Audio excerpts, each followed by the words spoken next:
नमस्कार मित्रांनो, लग्नाची बेडी येणाऱ्या काही भागामध्ये असे होणार की राघवला जेव्हा समजते की राशी त्याची मुलगी आहे तर तो कसलाही विचार करत नाही आणि राशीला घेतो आणि तिथून जायला निघत असतो।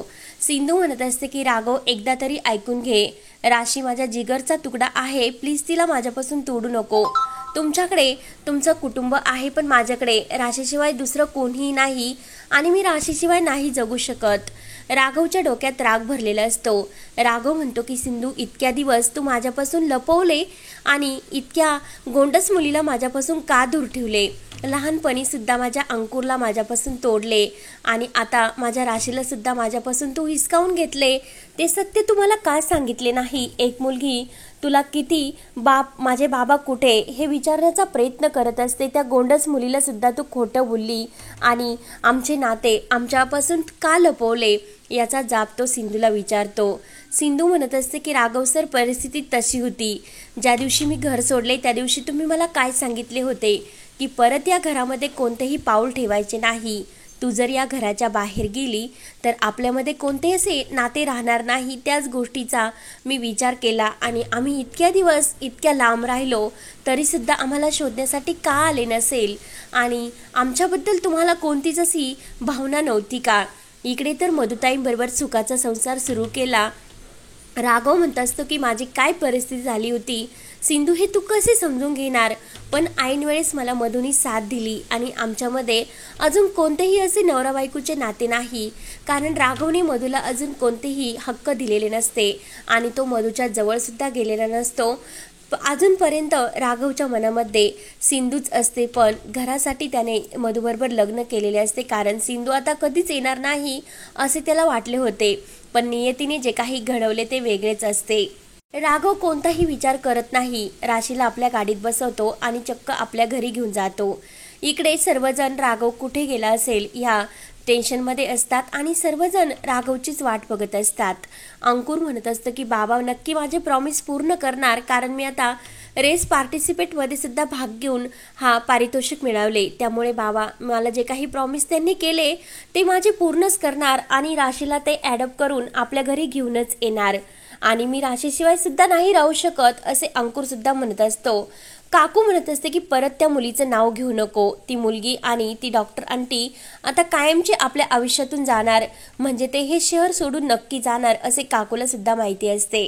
राघवचा असा गैरसमज होतो की सिंधू लहानपणी सुद्धा अंकुरला घेऊन आमच्या सर्वांपासून तोडून घेऊन गेली, मग आता राशीला सुद्धा ती आमच्यापासून तोडून घेऊन जाईल, म्हणून राघवला भीती वाटत असते की राघव राशीला माझ्यापासून तोडू नये, म्हणून तो एक प्लॅन करतो की सिंधू राशीला घेण्यासाठी नक्की रत्नपारखी कुटुंबात येईल असे राघवला वाटत असते। म्हणून राघवने काही पोलिसांना आपल्या घराबाहेर थांबण्यासाठी लावलेले असते आणि कोणतीही लेडीज जर आली तर तिला आतमध्ये येऊन द्यायचे नाही असे त्या पोलिसांना त्याने धमकावलेले असते। तर राघव हा राशीला घेऊन घरात येतो आणि अंकुरला राशीला बघून खूप आनंद होतो, मात्र सर्वांना धक्का बसतो की राघव असा अचानक राशीला का घेऊन आले असेल। सर्वजण राघवला विचारू लागतात की राघव काय झाले, राशी तुझ्याबरोबर कशी आली आणि सिंधू कुठे आहे? तर राघव कोणाच्याही प्रश्नाला उत्तर देत नाही आणि आपल्या राशीच्या प्रेमात तो वाहून गेलेला असतो, कारण त्याला मुलीची सुखे मिळालेली असते, म्हणून त्याला कोणतेही सर्वत्र अंधारात दिसत असतं, फक्त राशीच त्याच्या समोर असते। अंकुरला तर राशीला बघून खूपच आनंद होतो। काकू म्हणते की राशी आणि सिंधू तर नांदगावला जाणार होत्या, मग राशी तुझ्याकडे अचानक कशी आले? राघव काहीच उत्तर देत नसतो। राघव म्हणतो की काकू जरा हळूच बोल, कारण राशी ही झोपेत आहे आणि तिला तब्येत तिची बरोबर नाही आणि सर्वांनी एक गोष्ट लक्षात ठेवायची, राशीला या घरामध्ये कुठलाही त्रास झाला नाही पाहिजे आणि जर कुणी त्रास देण्याचा जरी प्रयत्न केला तर माझ्यापेक्षा वाईट कोणी नसेल। तेवढ्यात सिंधू सुद्धा बाहेर येते आणि ती ओरडत असते की माझ्या मुलीला माझ्याकडे द्या। राघवच्या नावाने ती मोठ्याने आरडाओरडा करत असते, तर तेथील पोलीस इन्स्पेक्टर असतात त्या सिंधूला काही आतमध्ये जाऊन देत नसतात। सिंधू म्हणत असते की येथे माझी मुलगी आहे, मला तिला भेटण्यासाठी जायचे, माझा तिच्यावर हक्क आहे, तुम्ही कोणीच काही करू शकत नाही। तर ते पोलीस सिंधूला मात्र काही आतमध्ये जाऊन देत नसतात। सिंधूच्या आवाजाने सर्वजण बाहेर येतात आणि काय झाले असे सर्वांना धक्का बसतो। सर्वजण विचार करू लागतात की राघवने असे काय केले की सिंधू सुद्धा ही राघवच्या नावाने ओरडते आणि तो राशीला असा अचानक कसा घेऊन येऊ शकतो। राघव राशीची खूप काळजी घेत असतो, बाकी कशाकडेही त्याचे लक्ष नसतं. तो अंकुरला आणि राशीला आपल्या रूममध्ये घेऊन झोपवतो. तर सिंधूचा आवाज ऐकू येतो आणि अंकुरला म्हणतो की तू येतेच थांब राशीजवळ, मी बाहेर जाऊन येतो. सर्वजण बाहेर आलेले असतात. मधू म्हणते की त्या इन्स्पेक्टरांना विचारते की तुम्ही सिंधूला का पकडले, तिला सोडून द्या. तर लगेच सिंधू म्हणत असते की माझ्या मुलीला येथे राघव घेऊन आले आणि त्यांचा कोणताही हक्क माझ्या मुलीवर नाही, प्लीज तिला माझ्याकडे द्या, मी तिच्याशिवाय नाही जगू शकत. तर मधूला सिंधूची खूप दया येत असते. राघव असे का वागतो हे मधूला सुद्धा माहीत नसते. सिंधू म्हणत असते की एकतर माझ्या मुलीची तब्येत व्यवस्थित नाही, तिला जर काही झाले तर मी तुमच्या कुटुंबाला सोडणार नाही, माझ्या मुलीच्यासाठी मी काही करू शकते. तेव्हा सिंधू खूप रडत असते. तेवढ्यात राघव बाहेर येतो आणि तो पोलिसांना म्हणतो की सिंधूला घेऊन जा. घरातील सर्वांना मोठा धक्का बसतो. सिंधू म्हणत असते की येथे मी माझ्या मुलीला घेऊन जाण्यासाठी आले, तुमचा कोणता हक्क राघव तिच्यावर आहे, ती माझी मुलगी आहे, तुमची नाही. राघव म्हणत असतो की ती माझी सुद्धा मुलगी आहे, तुझी एकटीची नाही. तर ते ऐकून घरातील सर्वांना मात्र खूप मोठा धक्का बसतो आणि मधूला तर खूपच मोठा. सिंधूला कधी मुलगी झाली आणि ती राघवची कशी, असे सर्वांना वाटू शकते. कारण कुणाला माहिती नसते की राशी ही सिंधूची मुलगी आहे. कारण अपघातानंतर सिंधूला जे काही जात्यावेळी दिवस गेलेले असतात ते कुणालाच कळलेले नसते. म्हणून त्यानंतर ॲक्सिडेंट नंतर सिंधूला ती मुलगी झालेली असते आणि ती राघवच्या प्रेमाची असते. काकू म्हणते की नाही, सिंधू हे खोटं सांगत असेल, ती दुसऱ्याच कुणाची तरी मुलगी असेल आणि सिंधूवर आम्ही विश्वास ठेवू शकत नाही.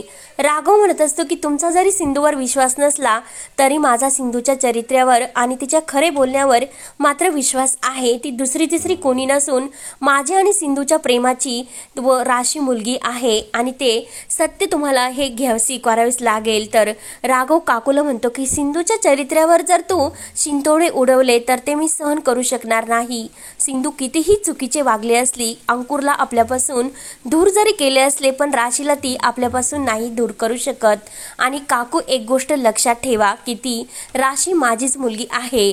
राशीवर आणि सिंधूवर कोणतेही असे आरोप करायचे नाही. सिंधू म्हणत असते की मी माझ्या मुलीला घेतल्याशिवाय कुठेही जाणार नाही. राघव तुमचा राशीवर कोणताही हक्क नाही, ती माझी सुद्धा मुलगी आहे. राघव म्हणतो की यावेळेस मी तुला राशीला हात सुद्धा लावून देणार नाही. मागच्या वेळेस अंकुरला आमच्यापासून दूर केले. तर सिंधूला खूप वाईट वाटत असते आणि राशीच्या बघण्यासाठी ती खूप तळमळ तिच्या जीवाची होत असते. एक आई आपल्या मुलासाठी काहीही करू शकते असं ती राघवला धमकी सुद्धा देते. राजश्री आणि रत्नाकरला मात्र खूप आनंद होतो की राशी ही सिंधू आणि राघवच्या प्रेमाची मुलगी आहे आणि आपली नात बघण्याचे योग आपल्या डोळ्यासमोर आले असे बघून ते दोघे भारावरून जातात. मात्र सिंधू राघवचे ते भांडण बघून त्यांना सुद्धा खूप वाईट वाटत असते. राघवला भीती असते की सिंधू राशीला घेऊन जाईल, म्हणून राघवने पोलिसांना सिंधूला घेऊन जाण्यासाठी सांगितलेले असते. कारण अंकुरला घेऊन गेली तेव्हा अंकुरवर खूप मोठा अपघात झाला होता आणि राघवला वाटत असते की आता राशीला सुद्धा सिंधूने माझ्यापासून वेगळे करू नये आणि सिंधूने सुद्धा माझ्याबरोबर यावे. पण राघवला भीती असते की सिंधू राशीला घेऊन जाईल, म्हणून राघवने सिंधूला पोलिसांना घेऊन जाण्याची अनुमती दिलेली असते.